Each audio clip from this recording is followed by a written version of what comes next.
Tabrakan beruntun terjadi di Pangandaran, Jawa Barat antara ambulans dengan mobil bak terbuka serta dua sepeda motor. Dua pengendara sepeda motor yang sedang mengawal ambulans dilarikan ke rumah sakit. Ambulan yang mengantarkan jenazah ke Bandung tabrakan.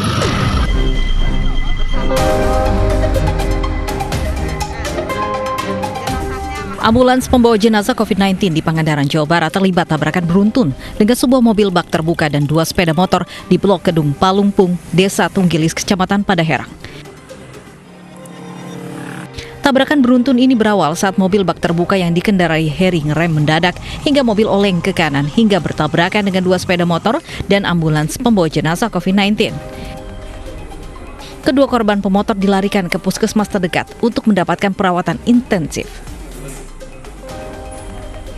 Depan saya ada Grand Max. Dari sana, dari Pangandaran ada motor dua ngawal ambulan. Otomatis yang motor itu posisinya nengah gitu. Nah, si Grand Max yang depan saya itu ngerem mendadak, jadi berhenti gitu. Ngeremnya berhenti, enggak sambil agak dijalanin lagi. Saya ikut ngerem lagi. Jadi sekaligus saya ngeremnya gitu. Nah, rem saya ngibek ke kanan ya. Jadi oleng gitu. Direm tapi agak ngibek gitu di tengah. Nah, langsung motor itu nabrak saya. Sementara, peti jenazah COVID-19 langsung dioper ke mobil ambulans yang lain untuk selanjutnya diantar ke rumah duka di Padaherang. Dari Pangandaran, Jawa Barat, Irfan Ramdiansyah, iNews melaporkan. Satreskrim Polrestabes Medan menggerebek lokasi swab drive-thru di Jalan Pulau Pinang, Medan, Sumatera Utara. Penyelenggara swab drive-thru diduga tak memiliki legalitas sebagai pelaksana pemeriksaan swab serta tidak mengelola limbah medis dengan benar.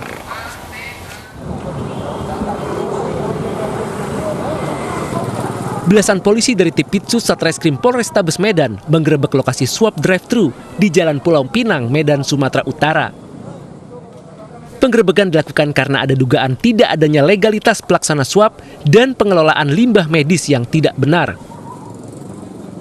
Dari pemeriksaan yang dilakukan kurang lebih selama 1 jam ini, polisi menyita puluhan kotak alat swab, bukti pembayaran, serta komputer. Sejumlah plastik besar yang merupakan limbah medis juga turut dibawa. Terkait dengan legalitas yang dilaksanakan oleh pihak yang mengadakan swab drive-thru, saat ini kita masih dalam proses penyelidikan. Lebih lanjut nanti akan kita sampaikan pada rekan sekalian.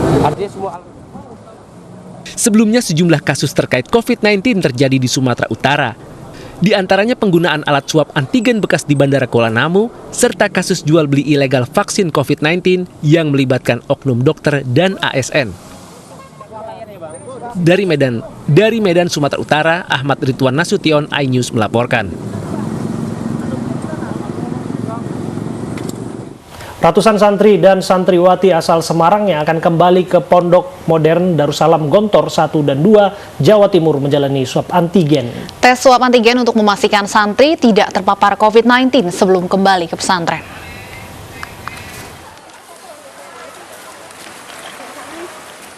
Ratus santri menjalani swab antigen sebelum kembali ke Pondok Modern Darussalam Gontor 1 dan 2 di Jawa Timur.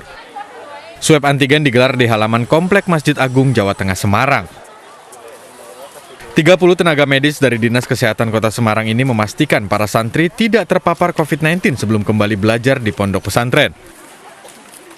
Ketua Ikatan Pondok Gontor di Semarang, Aris Afandi, mengatakan swab antigen ini merupakan gelombang kedua. Sebelumnya juga dilakukan swab antigen kepada calon santri Gontor dan mendapati 2 calon santri reaktif COVID-19.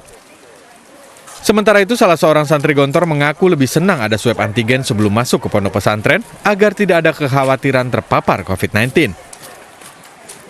Dari tes ini ya semoga hasilnya benar-benar benar gitu, nggak ada kebohongan, biar kami sampai pondok pun udah sehat semua, nggak ada yang ternyata positif COVID kan.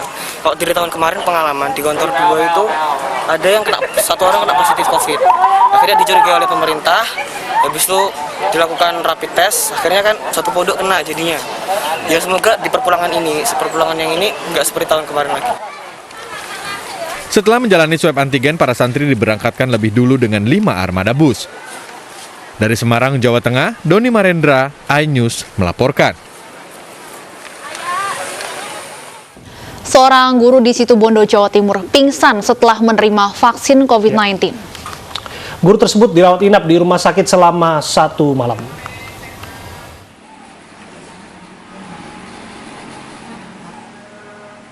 Tridharma Latianda, seorang guru di Situbondo, Jawa Timur, masih terbaring lemas di rumah tempat tinggalnya. Hal ini terjadi semenjak dirinya menerima vaksin COVID-19 di Rumah Sakit Abdur Rahim. Guru SMP ini mengaku sesak nafas dan nyeri pada dada sesaat setelah menerima suntikan vaksin Sinovac hingga membuatnya tak sadarkan diri. Ia menjalani perawatan medis sehari di rumah sakit milik pemerintah daerah tersebut. Meski telah dipulangkan oleh pihak rumah sakit setempat, penerima vaksin ini masih mengeluh pusing dan hanya bisa terbaring lemas. Badan saya tidak enak, Mas. Kayak sesak nafas, terus jantung berdebar keras, terus panas dingin. Nah, di situ. Dan setelah itu saya dimasukkan ke ruangan untuk diperiksa lebih jauh lagi oleh dokter dan juga para perawat. Ternyata kondisi tensi darah saya turun naik 80, 90, 80, dan setelah itu diinjek dengan salah satu perawat naik 110, dan dokter masih menyatakan kondisi saya masih lemah dan langsung dianjurkan untuk ke ruang UGD. Satgas COVID-19 Kabupaten Situbondo masih belum memberikan keterangan resmi terkait asal-usul gejala penerima vaksin COVID-19. Meski begitu, proses vaksinasi masih terus digencarkan. Dari Situbondo, Jawa Timur, Rizky Amirul Ahmad, iNews melaporkan. Ya, jika tadi guru pingsan di Grobogan, Jawa Tengah, seorang ibu lansia ketakutan saat disuntik vaksin. Tenaga medis pun harus ekstra sabar untuk memberikan vaksin bagi kaum lansia.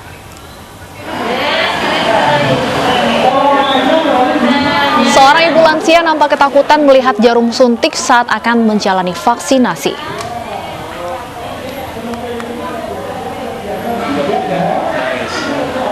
Tenaga medis yang menemani dan menyuntik harus bersabar sambil memberikan semangat agar sang ibu tidak takut.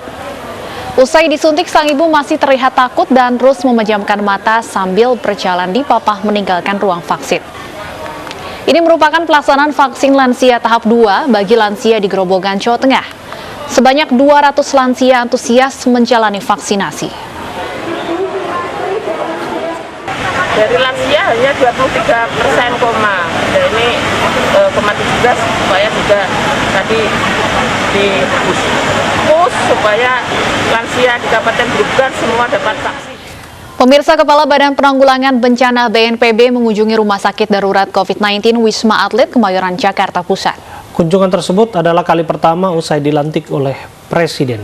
1 hari pasca dilantik, Legend TNI Ganip Warsito sebagai Kepala Badan Nasional Penanggulangan Bencana yang meninjau Rumah Sakit Darurat COVID-19 di Wisma Atlet Kemayoran, Jakarta. Kepala BNPB berkeliling memantau situasi dan keperluan di zona merah tempat pasien COVID-19 dirawat. Legend Ganip Warsito mengaku jabatan sebagai Kepala BNPB merupakan tantangan baru baginya. Lantaran menghadapi tugas kemanusiaan, tidak hanya mengandalkan kekuatan fisik namun juga hati dan pikiran. Termasuk media ini salah satunya. Ya. Secara nasional kenaikan per hari ini berapa ya? Kenaikan kasus. Ya, Pak. Kenaikan kasus. Ya, bervariasi, Pak. Nah, seperti contohnya di sini. Contohnya di sini itu ada 10 kan. Nah, selama 9 hari itu 10%, hampir tiap hari itu 1%.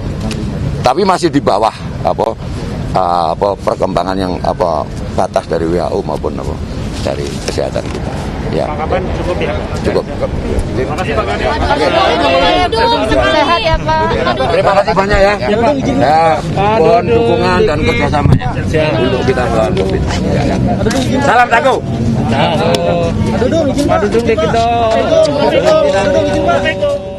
Ya, kita ke informasi lainnya, pemirsa. Libur Waisak penumpang di Bandara Juanda Surabaya membludak. Lonjakan penumpang masih didominasi arus balik pasca Lebaran.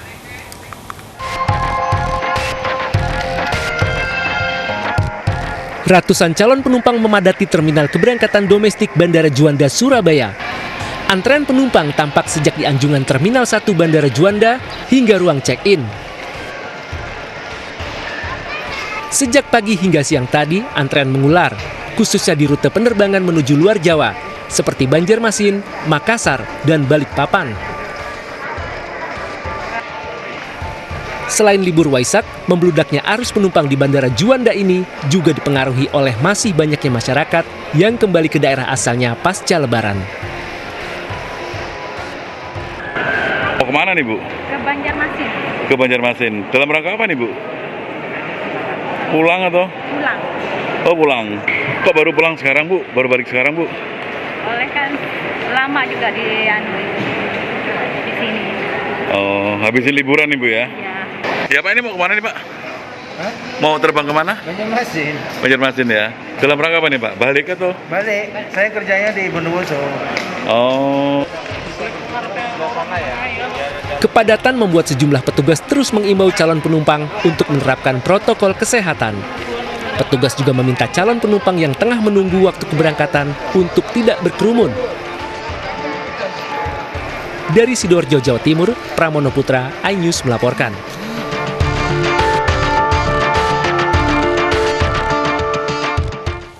Setelah harus beribadah secara online di Hari Raya Waisak tahun lalu, tahun ini umat Buddha kembali berdatangan ke Wihara Avalokitesvara, Mangga Besar, Jakarta Barat. Ya, pelaksanaan ibadah digelar dengan menerapkan protokol kesehatan ketat.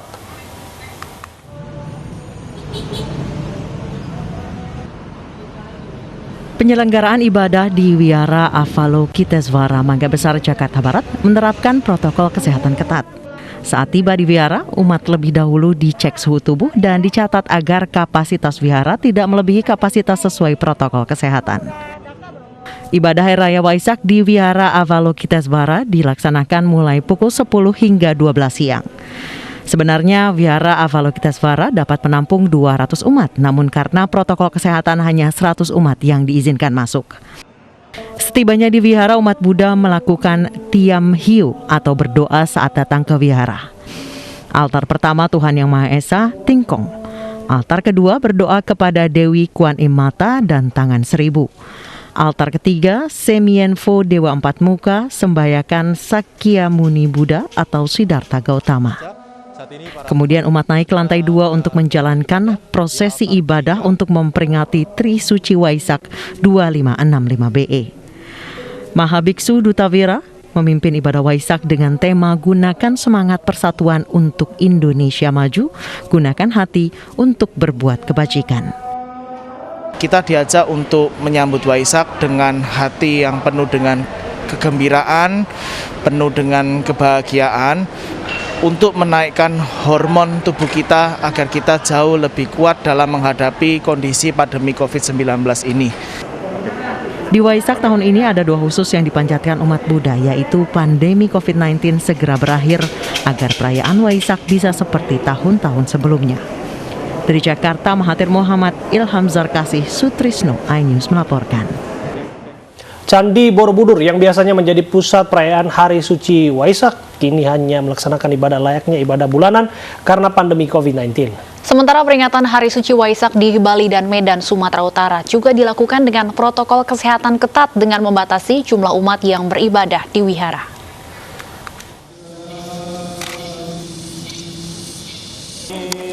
Perayaan Hari Suci Waisak di Candi Borobudur, Magelang, Jawa Tengah hanya dilakukan oleh biksu dan sejumlah umat Buddha karena masih dalam kondisi pandemi COVID-19. Di Hari Raya Waisak ini sejumlah biksu dan umat Buddha dengan pengawasan protokol kesehatan ketat melakukan ritual Pradaksina Waisak, yakni memutari candi sebanyak 3 kali searah jarum jam. Peringatan Hari Suci Waisak yang sedianya berpusat di Candi Borobudur sudah 2 tahun ini ditiadakan. Kebijakan diambil karena situasi pandemi COVID-19 yang belum mereda. Ini dalam rangka program rutin sebetulnya Uposata. Ya, Uposata itu adalah hari-hari penting bagi umat Buddha, biasanya melaksanakan puasa. Jadi Uposata Mandala Puja itu bukan kegiatan Waisak. Ya, bukan rutin dari 1 bulan 2 kali. Setiap tanggal 1 dan tanggal 15 atau orang mengatakan ada yang mengatakan iya, yang Buddhis, Jaid dan Cakgo gitu ya. Nah, jadi setiap ini sudah dilaksanakan mulai dari bulan Maret kok 2020. Hanya hari ini kebetulan pas. Hari ini kebetulan tanggal 26 kan juga tanggal 15. Dalam kegiatan ini, para umat Buddha juga memanjatkan doa untuk Indonesia dan seluruh dunia agar pandemi COVID-19 segera berakhir. ya kanca. Umat di Wihara Buddha Dharma Kuta Badung Bali menggelar rangkaian kebaktian malam jelang Hari Raya Waisak yang berlangsung secara sederhana dan hanya diikuti sekitar 40 umat. Seluruh prosesi persembahyangan digelar dengan protokol kesehatan yang ketat. Diawali dengan prosesi pradaksina atau mengelilingi vihara sebanyak 3 kali sebagai simbol penghormatan yang dilakukan kepada Buddha Gautama. Selanjutnya dilakukan pengambilan sila, yaitu pengucapan Pancasila dan penyerahan perlindungan atau Tisarana. Kemudian berlanjut dengan meditasi dan prosesi Dhamma Desana untuk memotivasi umat berbuat baik. Karena pandemi belum mereda, perayaan Waisak tahun ini sama dengan tahun lalu, yaitu durasi kebaktian puja bakti lebih diperpendek serta membatasi umat yang datang langsung ke vihara.